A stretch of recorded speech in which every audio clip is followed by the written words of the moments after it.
Hello guys, আসসালামু আলাইকুম। আজকে ডিমের পাস্তা নিয়ে এসেছি। দেখেন, পিৎজাও বলা যায়, পাস্তাও বলা যায়, কারণ আমি আজকে এগুলো দিয়েই তরকারি রান্না করব। কারণ এই যে দেখেন, সবজি দিয়ে ডিম, অসাধারণ বিষয় না? কে কীভাবে বুঝে না, তবে দেখেন যার উপর যে যত রাগ আছে, দেখবেন কোনো ব্যক্তির উপর কারো না কারো উপর রাগ থাকে, তখন এভাবে কাপড় চোপড়ের মতো খুঁজবেন, ইচ্ছা মতো খুঁজবেন খুঁজবেন খুঁজবেন খুঁজবেন, খুঁজতে খুঁজতে খুঁজতে খুঁজতে তখন দেখবেন ডিমের যে ফেনা ভাবটা চলে এসে, তখন মনে করবেন যে ডিমটা আসলেই রেডি। কারণ ডিম যত ফেটা যায় তত ফলে বেশি, আমার মতে তো তাই। এখন আপনাদের মতে কি হয় সেটা কমেন্টে জানাবেন প্লিজ। দেখেন, এই যে প্রথমে কড়াই গরম করে নিয়েছি, তারপরে তেল দিয়েছি। তেলের মধ্যে এখন আমি ডিম দুইটা ওর মধ্যে ছেড়ে দেব। ছেড়ে ওই যে বললাম না, পিৎজা স্টাইলে হবে, যে পিৎজার মতো করে, তখন আমি এই যে এভাবে ডিম ভেজে নেব। ভেজে আমি চাপ দিয়ে ঢেকে রাখবো। তারপরে যে দেখেন কি এই যে কচু আছে না, যে পানির কচু, শোলা কচু, সেই শোলা কচু দিয়ে আলু দিয়ে আমি আজকে ডিম ভুনা করব। পরে যা যা মশলা লাগে দিবেন, আমি কোনো বাটা মশলা অ্যাড করে নিই, তবে শুকনো মশলা দিয়ে রান্না করব। কারণ যেদিন রান্না করতে ইচ্ছা করে না, এই যে দেখেন আমি ঢাকনা দিয়ে ঢেকে রেখেছিলাম, ডিমটা অলরেডি হয়ে গেছে। এখন এই যেভাবে আমি উল্টা দিয়ে দেবো।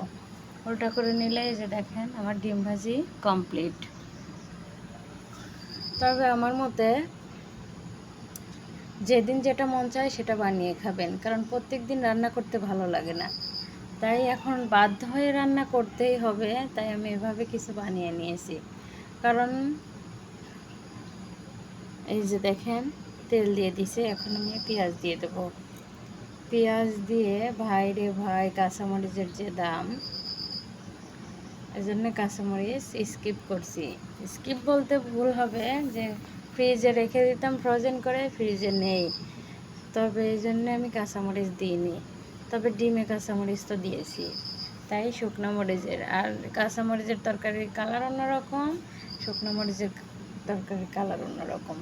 তাই এই যে দেখেন, আচ্ছা সবজিগুলো দিয়ে মশলাগুলোর মধ্যে মশলাগুলো একটা একটা করে দিয়ে কষিয়ে নেব। অনেক মজা লাগে মশলা দিয়ে রান্না করলে। এই যে আমি একটা একটা করে সব মশলা অ্যাড করে, মাছের মতো যেরকম রান্না করে সেরকম, আলুগুলো সিদ্ধ হয়ে গেলে, কচুগুলো সিদ্ধ হয়ে গেলে, সত্যি ভাই রে ভাই অনেক মজা লেগেছে। কোনো গলা ধরেনি কচুতে। আবার আলুর যে একটা মিষ্টি মিষ্টি সেটাও নাই, কারণ একটু মরিচের ফাঁকি বেশি করে দিয়েছিলাম, ঝাল ঝালি ছিল।